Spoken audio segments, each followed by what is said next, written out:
Okay, so on to what I think a lot of people might consider as like official, unofficial jumping off point for Cyberpunk, which is a novel that was written by William Gibson called Neuromancer. Yeah, so this book is a very kind of seminal to the whole genre. How Ray Bradbury kind of set the tone, or had like kind of general ideas of cyberpunk ethos. William Gibson, I think, kind of like really nails it down, sets a voice and the whole theme for it going forward. Just the having your body augmented and having it chromed and like being able to put your self in like directly into the internet. You're not connecting to it through like a device. No, you are the device and you are like kind of connecting to the internet and going out there. William Gibson kind of writes it in a way that makes it feel a bit more gritty, a bit more visceral. Ray Bradbury's take on it was a bit more antiquated because I mean it was written so long ago, but it feels a lot more invasive in Ray Bradbury's book. What is Neuromancer about? This story takes place in a city called Sheba City. It is about a guy named Henry Dorset Case, nicknamed Cutter. He's kind of the main protagonist in the story. He's what William Gibson calls him a cyber hacker. But the one kind of phrase he coins in this that I absolutely love, he calls him like a console cowboy, which I like that. From this moment forth, you shall address me as console cowboy Alex Mack.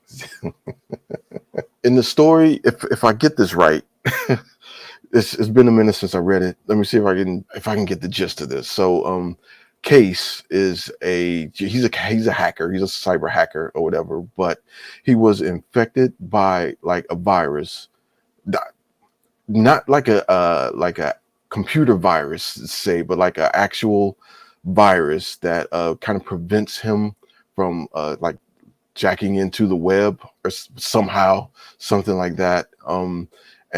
So he runs into a guy named Armitage, and Armitage he provides him with a way to like get rid of that virus, but only if he does a job for him. Of course, he's trying to set up like another heist. Armitage also has another character with him named Molly, who is, I can't tell if she's an android or if she's like a cyborg or something, because the way that William Gibson kind of describes her in the book is I can't, it's so vague, I can't really understand it because it switches back and forth. It really makes it seem like she's just an android, but then it switches back and makes it seem like she's more human.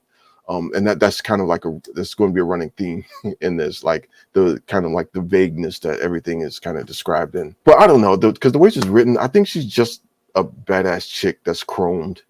I think honestly, that's kind of what that character is. And yeah, and so it's about a Case and Molly and a couple of other characters that they run into as they're trying to do this heist for this guy named Armitage. There's AI in here, one called Wintermute, and the other one called, of course, Neuromancer. And I'll kind of leave it there just to not spoil it. I kind of highly recommend, if you're into sci-fi kind of at all, you don't even have to be in the cyberpunk subgenre, but if you're into sci-fi at all, I highly recommend checking it out. So what I like about this book, what I like about it, it is very on brand. It is highly on brand. The way it's written, well, again, a lot of it can come off as like pretty vague at times, but the language that he uses and the prose that he uses in this is very fantastic. I mean, to give you an example, just to read the opening sentence of the story, which I think is a pretty famous line for anybody who's like writing or in the literature or like exploring like writing prose and stuff like that. It's actually pretty dope. I love the sky above the port was the color of television tuned to a dead channel, which is actually kind of, it makes me feel really old too, because if you're of a certain age and you read that, I don't think kids would actually get that, because what color is a dead channel nowadays? It's that blue that flat blue screen on a LCD TV, right? So I don't think they get it. They just say, oh, it's just, oh well, I guess that's kind of weird. It's just blue. Right? But I think if you're of a certain age, you remember when television was analog. It was now everything's switched to digital now. But no, when you had the rabbit ears antennas and you had the regular channel knob up top and you had the UHF channels at the bottom, you know what I mean?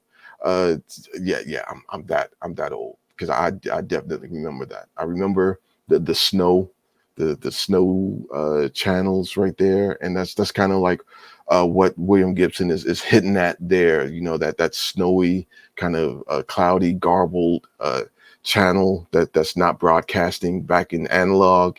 You know, is that just kind of washing over the city? Yeah, it's stuff like that. If you're sci-fi, if you're into like good books, mysteries. I highly recommend checking this out. Okay, what I don't like about it, I hinted toward it a little earlier on. I had to read this book like 2 times just to like try and understand the ending. I even have it on audiobook. I had to listen to the ending on audiobook a couple of times to try and understand what's happening. I still don't all the way understand what the hell is going on. Like what happens at the end. It went over my head. I guess I don't understand it, but the journey of it, like going through the story, is pretty. There are like really good aspects of it, but just like with the ending of it, and just like with talking about Molly, what is she? Is she because it seemed like she's one thing one moment to like fit the story, and then she's like something else the next moment. And there's a lot of that. There's just a lot of like vagueness and just not really nailing down what it's supposed to be. And I guess you can call that just kind of leaving it up to the reader's interpretation or whatever. But I don't know. I was just lost.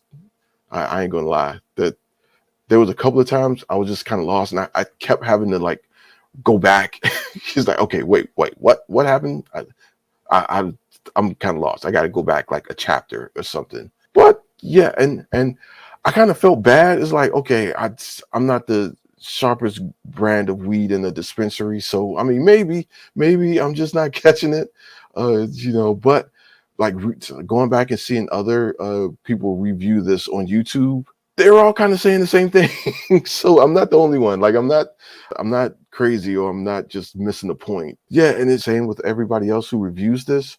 They are saying kind of the same thing that I am. Like it's work with it, just work with it, and just try to enjoy the ride. But it's actually is a really good book to pick up, and definitely if you're into sci-fi at all, it's definitely, if you probably already read it, or it should be on your to read list. Most definitely. Neuromancer by William Gibson. Out of 5, I feel like a douche for doing it, but I think I'll give it a 3. It's kind of enjoyable read, kind of, but I'm into it. Like he's kind of preaching to the choir with me. I'm into sci-fi. I'm into the whole subgenre. So I was with it for the most part. If you're not into sci-fi at all, I don't think you would enjoy this at all, really, because it's more the aesthetic than the story, if I could say that. I think that's kind of what sums up Neuromancer as a book. 3 out of 5. It's really good, worth checking out, most definitely.